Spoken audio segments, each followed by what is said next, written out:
Septembre 2001. James Cameron atteint le Titanic, coulé par 4000 mètres de fond.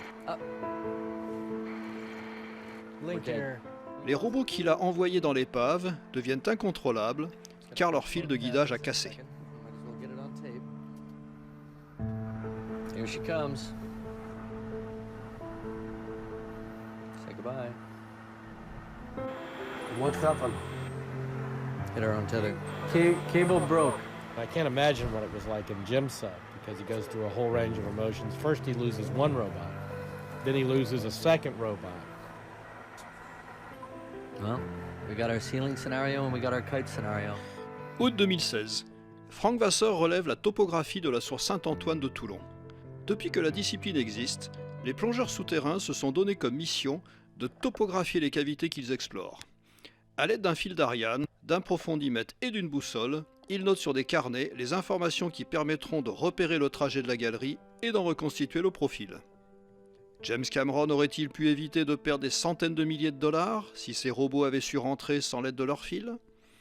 Les plongeurs souterrains pourraient-ils ramener des topographies plus précises s'ils étaient assistés de systèmes de mesure moins sujets à l'approximation humaine ? Tel est l'objectif ambitieux du laboratoire d'informatique et de robotique de Montpellier, le LIRM, que l'équipe de plongée soute a proposé d'assister pour des essais en milieu naturel noyé et souterrain. C'est ainsi que les deux équipes se retrouvent en juillet 2016 au bord du gouffre de Gournayras pour une série d'essais. Il doit faire l'exploration karstique. L'idée, c'est que dans un sens, il est téléopéré, il a un câble et il est opéré par un opérateur en surface. L'innovation, c'est qu'il doit assurer sa propre sécurité. C'est-à-dire qu'il doit se centrer tout seul dans le conduit. Et l'opérateur doit décider d'avancer dans la mission, etc. Une fois qu'il est arrivé au bout de la mission, ou au bout de son câble, pour la V2, celui-ci n'est pas encore opérationnel de ce point de vue-là, il doit pouvoir couper son câble et rentrer seul. Parce que la majorité des robots qui ont été opérés dans ce contexte-là, c'est au retour que le câble se coince et on les perd. Et si on envoie un plongeur pour récupérer un robot, c'est un peu une situation d'échec pour la robotique, quoi. Le gouffre de Gournayras se situe dans la vallée de la Vise dans l'Hérault. Pour y accéder, il est nécessaire d'emprunter un chemin EDF à flanc de montagne, et ce, sur plusieurs kilomètres.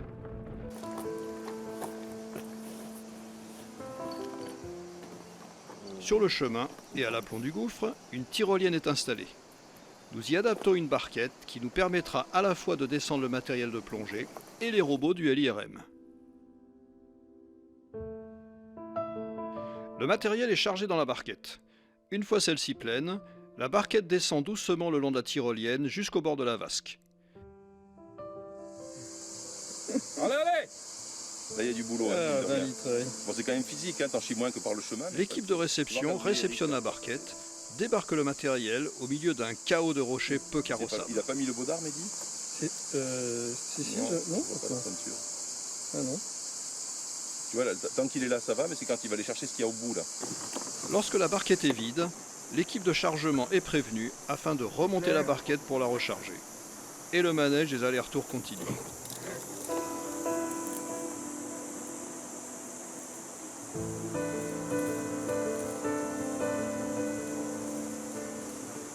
Après avoir descendu l'ensemble du matériel de plongée, recycleurs, bouteilles de sécurité, scooters, matériel de prise de vue et autres combinaisons de plongée, les alentours de la vasque prennent l'air d'un improbable marché aux puces. Nous nous équipons et commençons nos préparatifs dans l'eau un peu glauque de la vasque. Le niveau de la cavité ne semble pas avoir été affecté par les orages de la veille, donc nos inquiétudes quant à une possible dégradation de la visibilité s'avéreront peut-être infondées. Nous le saurons très vite. Nous plongeons, et passé la première couche d'eau sale, nous nous retrouvons à l'entrée de la partie souterraine de la cavité, dans une eau plutôt claire. Le gouffre de Gournayras est une vaste galerie qui descend presque verticalement jusqu'à une profondeur d'une cinquantaine de mètres, d'où l'on peut voir l'entrée éclairée par le jour.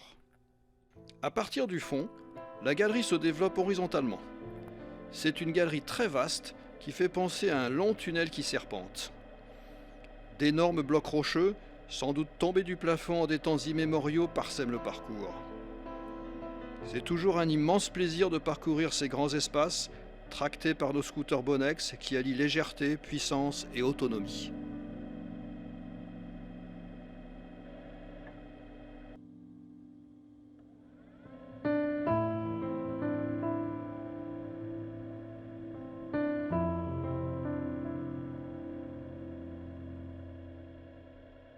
Le printemps a été très pluvieux dans la région, si bien qu'une expédition que nous avions programmée pas très loin aux sources de la Vis au mois de mai avait dû être annulée pour cause de crues.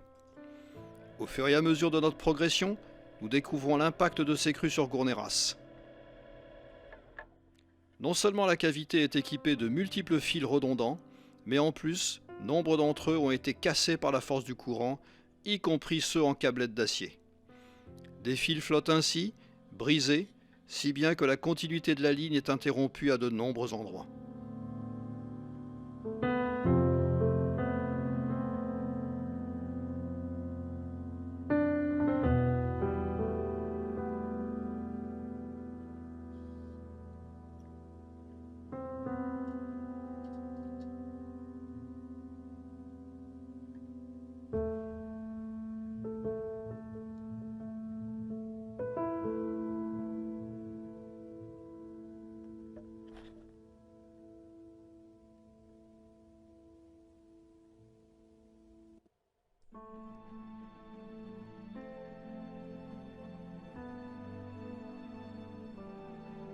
Pendant que Mehdi filme, je rembobine des bouts de fil flottants, véritables pièges à hélice de scooter, tandis que Pedro et Franck réparent la ligne.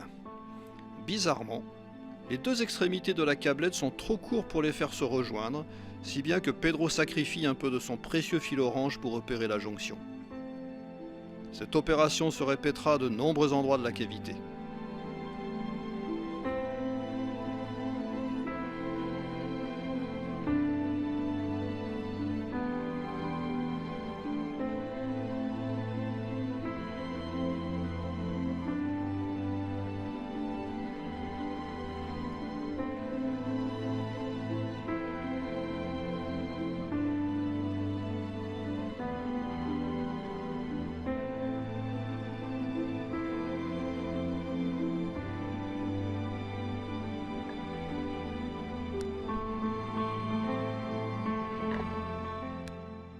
À 800 mètres de l'entrée, l'équipe fait demi-tour après un dernier tour d'horizon. La visibilité nous aurait permis de faire les photos prévues à 1000 mètres de l'entrée et par moins 100 mètres de fond, mais de toute façon, nous avons déjà perdu beaucoup de temps à réparer le fil. Les photos seront pour une prochaine fois. Nous repartons dans le sens inverse dans ces immenses couloirs.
Nous avons passé beaucoup de temps à des profondeurs comprises entre moins 50 et moins 70 mètres, si bien qu'il nous faudra une fois de plus faire appel à l'intense vie intérieure qui nous anime pour occuper les longs paliers de décompression qui nous séparent de la surface. Nous sommes rejoints par nos amis du LIRM le deuxième jour. En plus du matériel de plongée, il faut faire descendre les caisses qui contiennent le robot et ses équipements.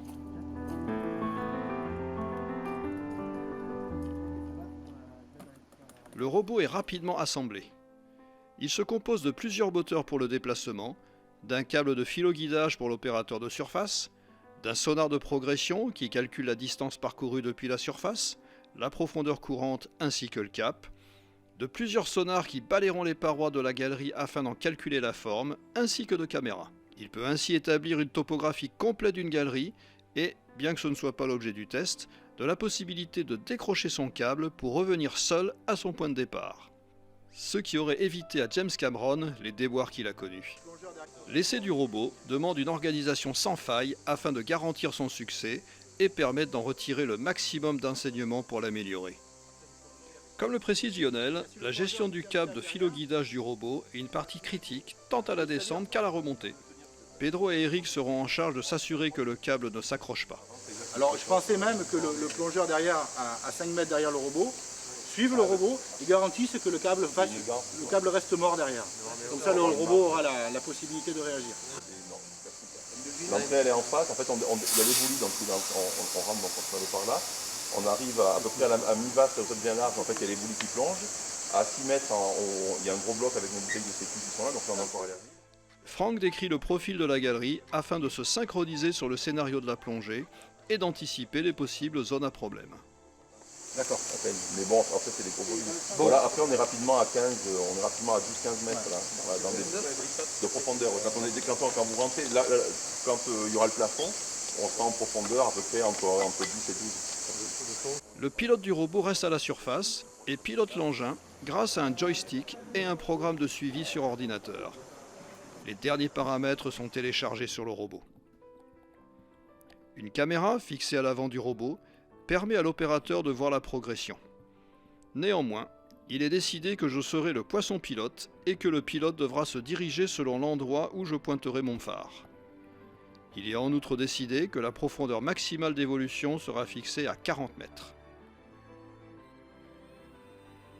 Le robot est mis à l'eau. Par un petit signe à la caméra, j'indique au pilote que la plongée peut commencer.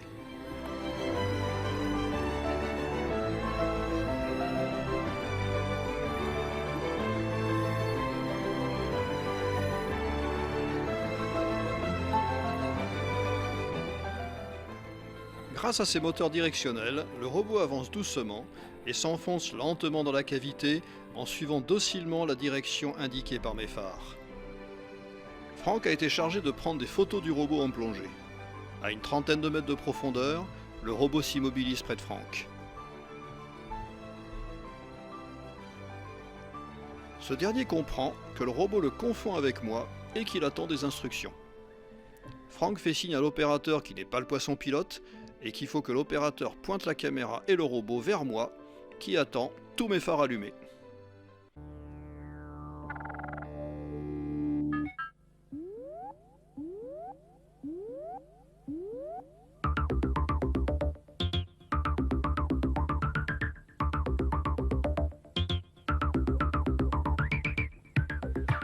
Le robot reprend sa route vers la profondeur maximale en suivant le faisceau des phares et escorté comme un dignitaire en visite officielle.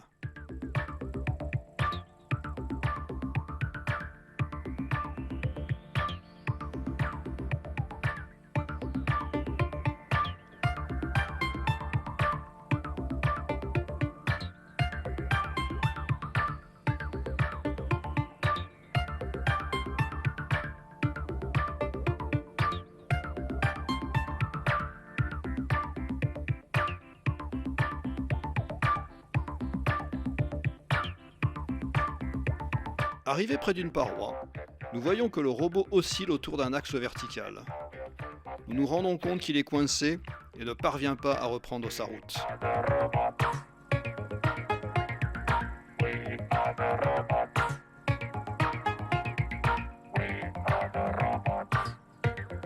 Je vais à sa rencontre et lui donne l'impulsion qui lui manque pour qu'il puisse commencer sa remontée.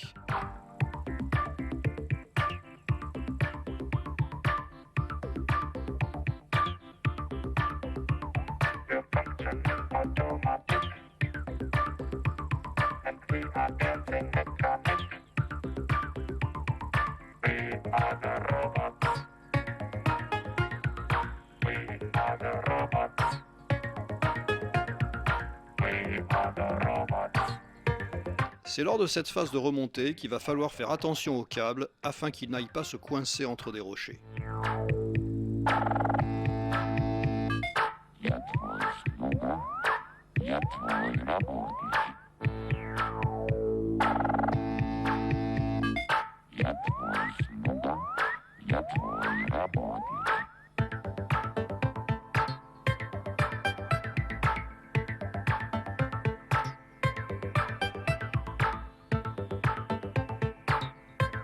L'équipe en surface rembobine doucement le câble, tandis qu'avec le même soin, les plongeurs s'assurent de la liberté d'évolution de ce même câble.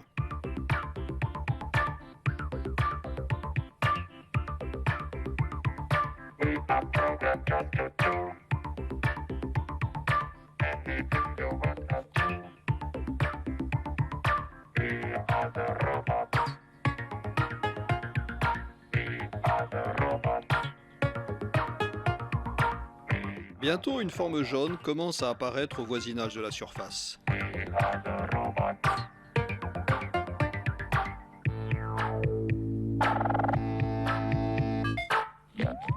Après une petite heure de plongée, le robot rentre tranquillement, bientôt suivi par son équipe d'assistance.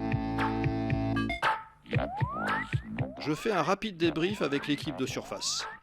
J'explique que, si tout s'est globalement bien passé, j'ai dû débloquer le robot qui ne savait manifestement plus comment faire pour remonter.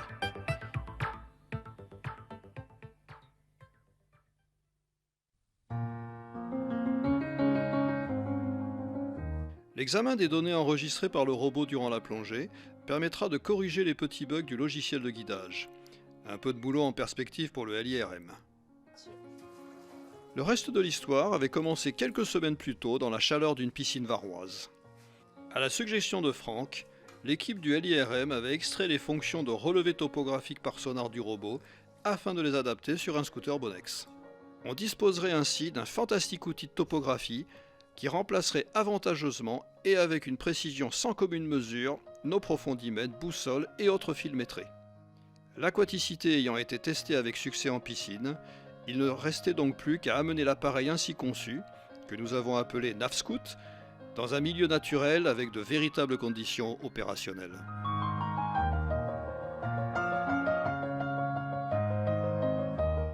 Retour à Gourneras au 4e jour du séjour. Le scooter Bonex reçoit sa coiffe d'équipement et le NavScoot est ainsi assemblé et prêt à plonger.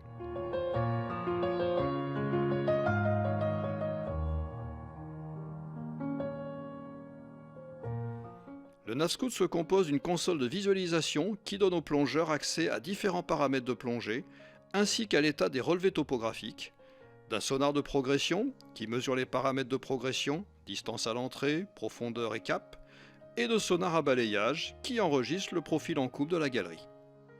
Nous vérifions que l'ensemble est facile à piloter et qu'il est parfaitement équilibré lors d'un test à faible profondeur dans la vasque. Il est indispensable qu'il en soit ainsi, car le test devra s'effectuer à très faible vitesse. Après une petite boucle, le test est concluant. Il est convenu que je piloterai le NavScoot jusqu'à 300 mètres de l'entrée, puis je le passerai à Franck, tandis que Pedro et Mehdi s'occuperont des prises de vue.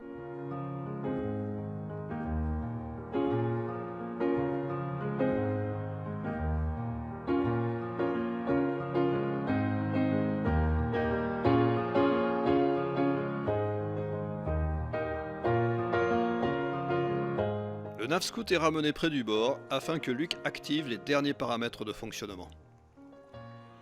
Arrivé au fond du gouffre d'entrée, nous suivons le protocole d'essai tel qu'il a été défini.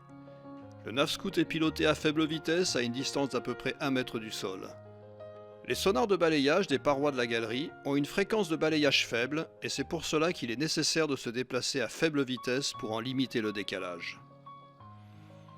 Même à faible vitesse, la maniabilité est exceptionnelle, l'ensemble étant parfaitement équilibré. Le plongeur ne ressent nullement la présence de l'équipement sur le scooter. Ce n'est qu'en virage que l'on peut sentir une inertie légèrement plus importante que d'habitude et qui oblige à des virages moins serrés.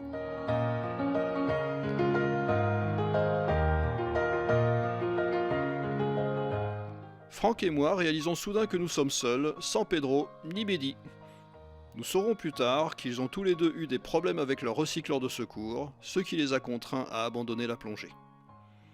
Franck et moi continuons l'expérimentation comme prévu, et nous échangeons nos scooters à 300 mètres de l'entrée.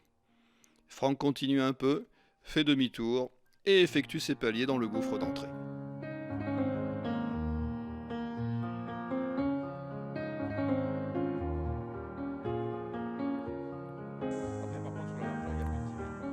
Une fois sortis et déséquipés, nous effectuons un rapide débriefing avec l'équipe afin de leur faire part de nos remarques et de notre ressenti. Certains points d'amélioration sont évoqués et l'équipe du LIRM aura vraisemblablement de quoi s'occuper d'ici la prochaine campagne de test que nous planifions pour le mois de janvier. 6 mois et 40 degrés de moins plus tard, nous nous retrouvons au lac de Vins dans le Var pour quelques essais préliminaires à une nouvelle session à Gourneyras.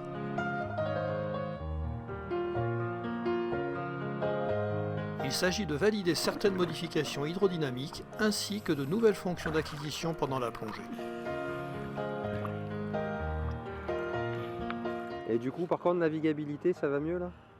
Ouais, mais voilà, c'est toujours en fait, dès que tu arrêtes d'être bien plat, donc ça t'emmène soit au-dessus, soit en dessous, donc avec les ailes, quoi.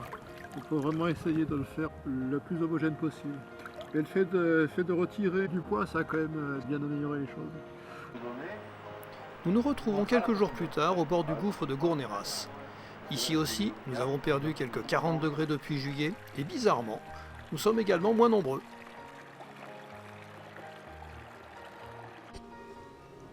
Après être descendu au fond du gouffre, nous avons prévu de progresser 25 minutes, soit une plongée qui nous amènera dans des profondeurs comprises entre moins 40 et moins 70 mètres. Je piloterai le Navscout, tandis que Franck et Mehdi s'occuperont des prises de vue. Mehdi sera devant moi et prendra garde à ne jamais être dans le cône d'acquisition des sonars, tandis que Franck restera derrière. La galerie sera scannée tant à l'aller qu'au retour. En outre, je devrais à l'aller repérer des points caractéristiques dans la cavité et suffisamment remarquables pour pouvoir les retrouver au retour, les marquer en actionnant une commande sur le Navscout. Au retour, lorsque je repasserai à ces points caractéristiques, je les marquerai à nouveau. Ces fameux points caractéristiques sont appelés waypoints et permettront de synchroniser les données de l'aller avec celles du retour, et ainsi permettront une plus grande précision du résultat final.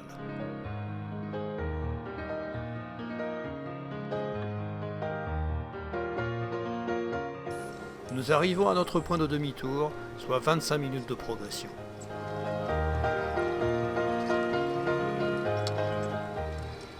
Je laisse Mehdi passer devant et reprendre du champ. J'attends quelques instants.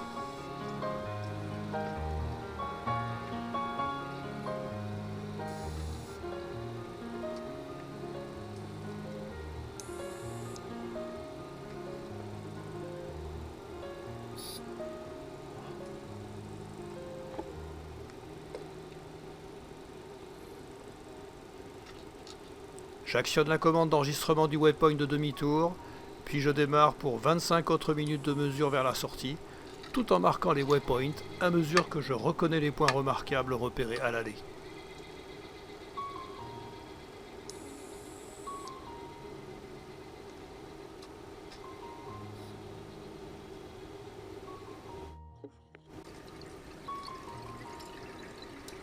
Nous sommes arrivés en bas du gouffre et nous voyons clairement l'entrée de la cavité plus de 50 mètres plus haut.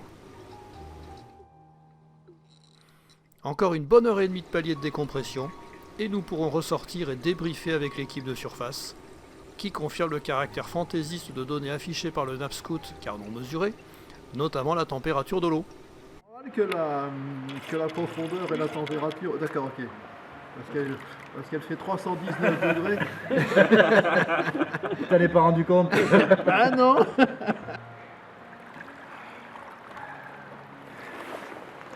Et du coup, pour les waypoints, Ouais, alors j'en ai fait 5 à l'aller. En fait, voilà, donc le 1, c'est en bas.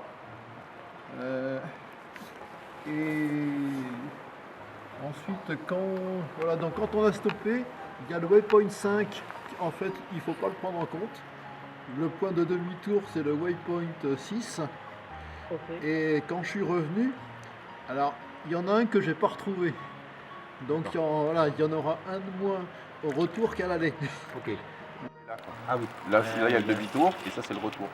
C'est pour ça que tu as la pseudo-symétrie entre les deux points hauts. C'est le pic. Donc, moi, j'avais 64. Et ouais, je crois qu'on a 70 en bas des cheminées. Donc, c'est ça, on n'est pas loin. Ouais. Je pense qu'on est allé plus près des 700 que des 500. Ouais, moi je vois plus à 700 que c'est 500. Ouais, 700 par c'est le bas des rapport cheminées. On était à au 600. gun qu'on avait fait l'autre fois, ouais. Je pense qu'on était à 600. La cheminée dont tu parles, C'est celle qui a 720, là. C'est l'ancien terminus, voilà. Ouais. Le travail du LIRM et de nos essais est assez prometteur. Le profil en 3 dimensions de Gourneyras apparaît clairement avec son gouffre qui descend en très forte pente jusqu'à près de moins 60 mètres, puis la galerie tourne, pour ensuite se développer dans cette même zone de profondeur, jusqu'à un point haut à moins 40 mètres, puis redescendre jusqu'à moins 60 et continuer dans la zone des moins 60, moins 70 mètres.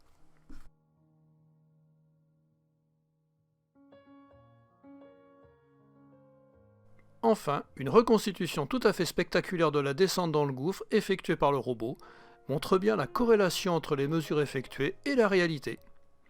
Bref, des résultats plus que prometteurs. Et toute l'équipe attend la prochaine série d'essais en 2018.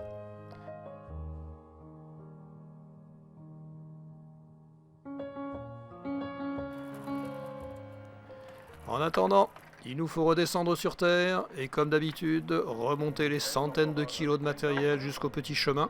Vas-y, encore un peu. 50 cm. 50 cm, encore un vol, top! Pour lesquels la voiture de Dominique s'avérera d'une redoutable efficacité.